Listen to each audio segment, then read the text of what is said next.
Bonsoir, bienvenue à l'atelier librairie, le livre voyageur animé par Fabienne Roch et moi-même, Bruno Lalonde.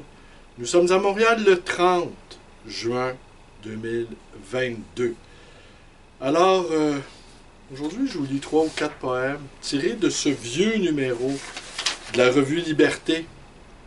J'aime bien cette période de la revue Liberté, donc des années 70, 60, 70, 80 aussi, 90 même. Et ce qui est fascinant dans les revues, c'est que beaucoup d'entre elles sont des embryons de livres. Certains textes publiés dans ces revues vont plus tard être bonifiés et trouver un nouvel écrin, le livre. Et aussi, elles sont des expériences collectives qui sont en phase avec le temps.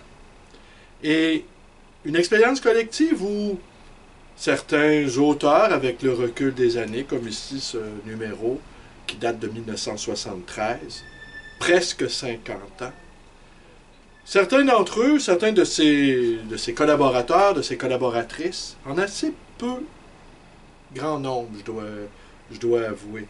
Car je me suis amusé il y a quelques jours à regarder, à relever le nombre de collaboratrices. Elles sont en nombre infime. C'est presque des hommes, presque des auteurs. Comme dans celui-ci, par exemple. Eh bien, c'est pas compliqué. Il y a aucun auteur féminin, que des hommes. Aujourd'hui, 50 ans plus tard, ça ne serait pas possible. Cette chose-là nous frapperait tout de suite qu'il n'y a que des auteurs masculins. Ce qui peut-être fait de telle sorte aussi que cette période de la revue Liberté peut-être va passer à la trappe. Et quand on examine le nombre de ces collaborateurs, certains d'entre eux ont eu de sacrées belles carrières. Et d'autres, honnêtement, je ne sais pas qui ils sont. Je ne sais pas ce qu'ils sont devenus. Ce serait intéressant de prendre une période, disons, d'une décennie de la revue Liberté, pour ne donner que ce seul exemple. Et, bon, c'est entendu, tel auteur, tel auteur, tel auteur ont remporté des prix, ont eu une œuvre, peu importe qu'on les lise ou non aujourd'hui. Mais d'autres ont fait leur apparition, 3 petits tours, et puis s'en vont, ont disparu. Ont fait partie d'un temps, d'une aventure collective. Et puis, ont cédé sa place, ont cédé leur place à d'autres auteurs, pas d'autrices, là, on l'aura compris, qui à leur tour auront vaqué à d'autres occupations. Et c'est étonnant le nombre de gens qui écrivent. C'était déjà étonnant en ce temps-là. Ça demeure encore étonnant parce que le nombre d'écrivains, d'auteurs et d'autrices ne diminue pas. Et le nombre de maisons d'édition non plus ne diminue pas, d'autant qu'avec les nouvelles manières d'imprimer des livres, des nouvelles manières de fabriquer des livres, cela engendre une multitude d'ouvrages.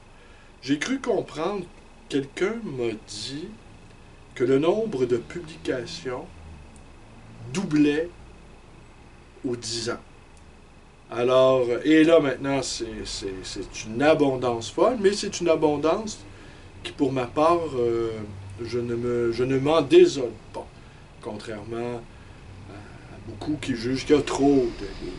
Pour ma part, il n'y a jamais trop de livres, comme il n'y a jamais trop de soleil, comme il n'y a jamais trop de champagne, comme jamais trop de bonheur dans la vie. Et, ben voilà. Et ce qui m'a frappé dans ce numéro, de ce numéro 86, publié en 1973, et dont la direction était assumée par Jean-Guy Pilon. Pardon, Jean-Guy Pilon. pardon. Je travaillais dans la cave hier encore, hein? Ça s'entend. Jean-Guy Pilon, qui a Les cloîtres de l'été, par exemple, a été préfacé par René Char. Et je pense même que les cloîtres de l'été ont également sont ornés d'une gouache de Miro. Et l'édition numérotée, parue chez l'Hexagone, demeure tout de même... ah non, c'est pas les cloîtres de l'été de Jean-Guy Pilon qui a une gouache de Miro. Le titre m'échappe. Alors, ce qui m'a frappé dans ce numéro, ce sont les 4 poèmes d'Ezra Pound. Ezra Pound est un poète qui me fascine énormément et depuis très, très, très, très longtemps. Pour moi, c'est presque l'incarnation à l'état pur du poète. À la fois qui s'est consacré entièrement à son travail, qui a fait un travail d'érudition. Et souvent, on peine à imaginer, on imagine l'érudition comme étant une chose vieillotte, poussiéreuse.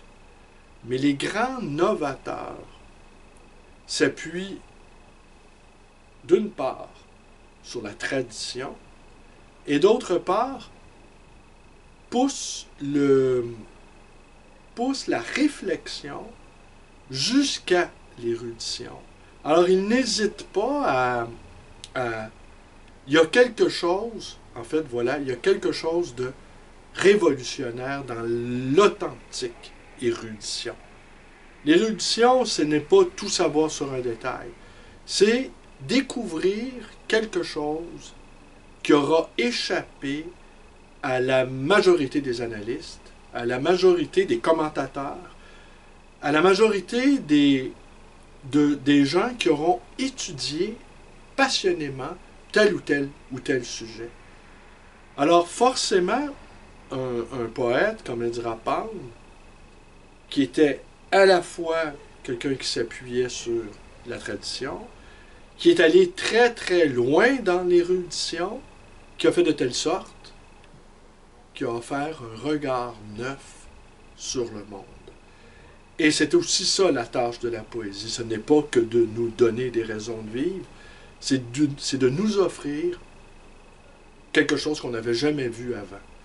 Mais ce quelque chose d'inédit, de neuf, s'appuie sur ce double mouvement de la tradition et de l'érudition. On comprend l'érudition rendue à un certain niveau, c'est une réflexion révolutionnaire. Alors, ce n'est pas un truc conservateur comme on l'imagine trop souvent. C'est quelque chose de novateur. Les 4 poèmes, il y a le repos, il y a le mandat, il y a la mansarde, il y a une fille. En fait, il n'y a pas 4 poèmes, il y en a 7, le 8. Il y a le jardin, il y a Paracelsus and Excelsis, il y a Ancora et il y a un pacte. Le repos. Ah oui, et ils sont traduits, ces poèmes, par Jean-Guy Rance, et sont publiés ici pour la première fois. Qu'est devenu ce traducteur? Alors, je vais taguer son nom, ne sait-on jamais. Il est peut-être, ça a quand même été traduit il y a 50 ans, peut-être c'était un tout jeune homme quand il s'est penché sur ces poèmes d'Ezra Pound, et peut-être aujourd'hui c'est un vieil érudit qui a poursuivi ses réflexions et ses recherches sur Ezra Pound. Ou peut-être, simplement, n'est-il plus de ce monde, qu'il est allé rejoindre Ezra Pound. Le repos. Ô laissé pour compte de mon pays, ô asservi de la dernière heure, artiste en rupture de banc, égaré, isolé au fond des villages, par la méfiance et la calomnie. Amant du beau, affamé, enchaîné par les systèmes, sans défense contre l'oppression. Vous qui n'en pouvez plus de rechercher la réussite, vous qui pouvez seulement parler qui ne pouvez vous figer dans la répétition. Vous, les hommes de qualité, brisés sur un savoir faux. Vous qui pouvez discerner d'un regard haine, obscurantisme et intolérance. Souvenez-vous, j'ai survécu à l'orage, j'ai vaincu mon exil.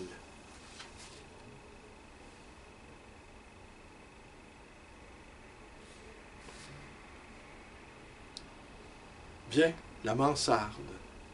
Viens, nous plaindrons ceux qui sont plus fortunés que nous. Viens, mon ami, et te souvienne que les riches ont des domestiques, mais pas d'amis. Et nous avons des amis, mais pas de domestiques. Viens, nous plaindrons ceux qui se marient comme ceux qui ne se marient pas. L'aube entre à petits pas comme une pavlova dorée, et je suis au seuil de mon désir. La vie ne sait rien de meilleur que cette heure de fraîcheur éclairée, l'heure de s'éveiller ensemble.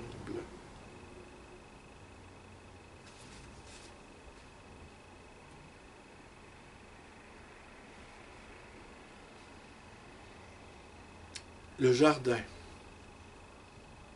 En robe de parade, sa main. Tel un écheveau de soie molle soufflé contre un mur, elle longe la grille d'une allée de Kensington Garden, et c'est pas à pas qu'elle se meurt d'une sorte d'anémie attendrie. Et tout alentour est la cohue, infecte, infatigable, indestructible des enfants de la pauvreté. Ceux-là hériteront de la terre. Avec elle s'achève la race. D'un ennui exquis et immodéré, elle voudrait quelqu'un pour lui parler, et s'effraie presque que je puisse commettre cette incongruité. Un pacte. Je fais un pacte avec toi, Walt Whitman.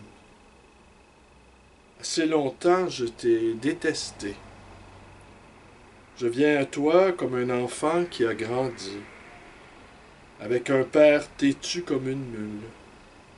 J'ai atteint l'âge de me faire des amis. C'est toi qui as rompu le bois nouveau. L'heure est venue de sculpter. Nous avons la même sève et la même racine. Ici commencent nos rapports. Ben, vous voyez cet exemple d'un pacte, hein? L'invitation, le fait que Walt Whitman est sommé dans le poème. Déjà, en dit long sur cette tradition américaine. La vraie tradition intellectuelle américaine, c'est en dehors des institutions. Walt Whitman, Emerson, Thoreau, tous ces poètes américains qui ont écrit, qui se sont baladés, qui ont aimé, qui ont forgé une œuvre, l'ont fait en dehors de toute institution. Mais en même temps, ils n'étaient pas des outsiders. Oui, d'une certaine manière, mais en même temps, ils s'appuyaient eux-mêmes sur une tradition non traditionnelle. Ils s'appuyaient sur une longue lignée d'errants, une longue lignée de gens qui ont tourné le dos à un certain nombre de choses. Oui, Ezra Pound a longtemps détesté Whitman, mais c'était logique d'une certaine manière que tôt ou tard, il le dit, ils ont la même sève, ils ont la même racine, ils sont d'un même continent, ils sont d'un même isolement, ils sont d'un même refus. Ce refus sauvage, ce refus brut, mais c'est un refus réfléchi. C'est pas le refus sans réflexion. C'est pas le refus du coup de tête, c'est le refus mûrement pensé. C'est le refus en ayant pris conscience de tout ce qui vient derrière pour pouvoir avancer plus profondément. Alors c'est un refus qui vient de loin et c'est un refus qui est appuyé par quelque chose. Qui est appuyé par ce quelque chose, c'est aussi l'école en dehors de l'école. C'est aussi l'écriture en dehors des murs. C'est aussi les livres qu'on laisse choir sur l'herbe, tendre et menu, aurait dit Rimbaud. C'est la grande école de la liberté, au fond. Mais de la liberté réfléchie dans ses moindres détails. Quand on pousse très loin ce désir de liberté, il ne faut rien laisser au hasard. Tout doit être pensé.